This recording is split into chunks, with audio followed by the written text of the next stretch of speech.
According to the Bible, King Solomon used his wisdom to command demons to work for him, and that he trapped them in bronze vessels and forced them to help him build the temple in Jerusalem. There's a fascinating theory that says that all of our ancient prehistoric buildings were built by demons. Because how can you explain this? Like, there's no way you will tell me that this right here explains that. It just doesn't make any sense. And even investigators are getting mocked for speaking out about it. Drill cores like these have been found all around ancient Egypt, which was the leftover piece that would be thrown away by Egyptian builders after a hole was drilled into granite. Modern explanations use a bow drill made from a copper tube to demonstrate how these holes were drilled. But hold on for a moment.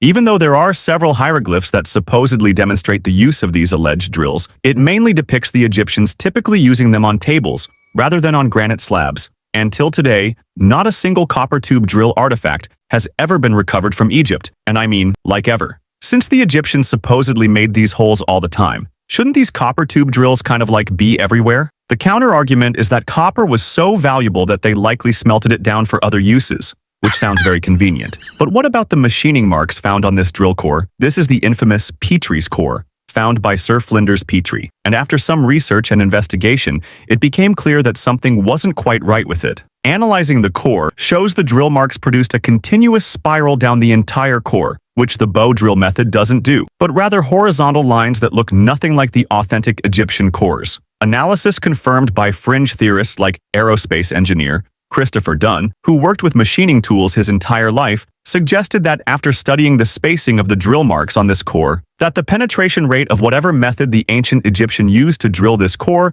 must have been 500 times greater than our diamond drills today. Now, that doesn't mean the drilling method was faster back then than it is today. It just means that, according to his calculations, these ancient drills had a greater vertical penetration for every rotation of the drill than today's technology. It could have very well been, and probably was slower, with whatever drilling technique they were using back then, but this level of penetration is mathematically not possible with today's diamond drills, and clearly not with the bow drill. Now listen, I'm not saying they used lasers or advanced high-tech drills or anything like that, but I'm also not fully dismissing it, but it seems so obvious to me and several other questioners that something was used here that they are not talking about. Just like the scoop marks they found around the unfinished mega obelisk at Aswan, which looks like they literally scooped granite directly out of the quarry. The explanation was that they used pounding stones, banging other rocks against it, for which they haven't been able to replicate till today. Or maybe the ancients had some sort of forgotten method to soften hard stone, making it malleable and easy to work with that we're just unaware of.